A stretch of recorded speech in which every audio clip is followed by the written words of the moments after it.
So my old boy and yeah, my granddad, they pretty much, yeah, been grease monkeys all their life. So I just pretty much followed in their footsteps, played with lawnmowers at first, and then yeah, started getting into the drifting scene with a few mates and stuff and performance cars, and then yeah, up in Darm, being born and bred there, everything's all about the fishing and the hunting and going bush and camping. And then yeah, and then bought the Hilux and then let's go for it. When I bought it off one of the construction workers up in Darm, a Greek fella, so it's never been thrashed in its life, and I bought it for a bargain. Stock as a rock, man, like I'm talking old grandpa spec stock. And then yeah, just over time, just slowly built it up to where it is today.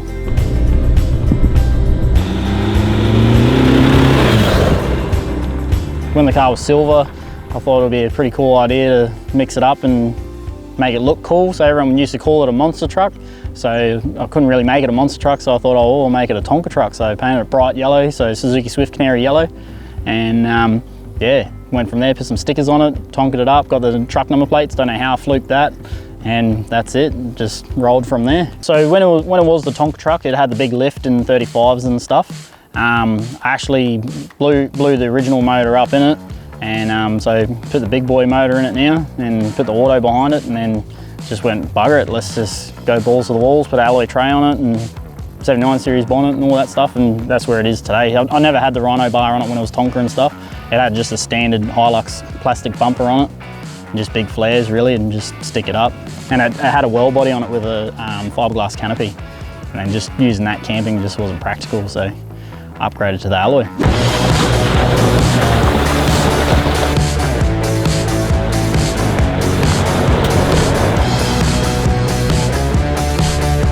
So yeah, my first ever car I bought for $800, was an R31 Skyline, and I was into the drifting scene, and it had the big RB30 in it. It had number plates called RB Flirty, and P-plater, chicks loved it, I loved it.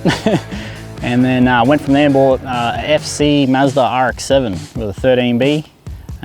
Yeah, put a half decent motor in that, and got interested in a bit of drag racing and drifting.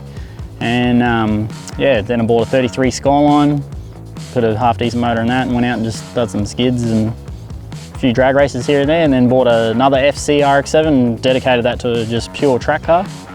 And yeah, so we pretty much packed everything up, sold most of all the stuff, and just did one big move. Been in NT for 30 years, and just went, you know what, let's go to the Sunshine Coast. So me and my partner packed up, and now we're here. So just got the Hilux and the 33 now, and loving life. So I've been a diesel mechanic for 16 years. I started off as a school-based apprenticeship with Cummins.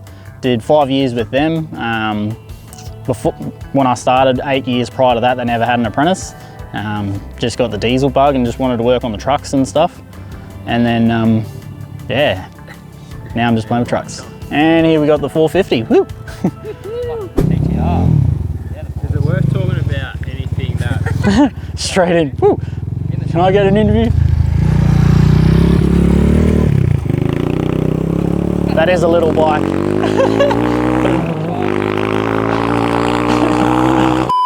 When I'm not working on mates' cars and my car, I'm always trying to go out fishing. I want to try and start hitting up all the good little spots around here. Mad keen fisherman.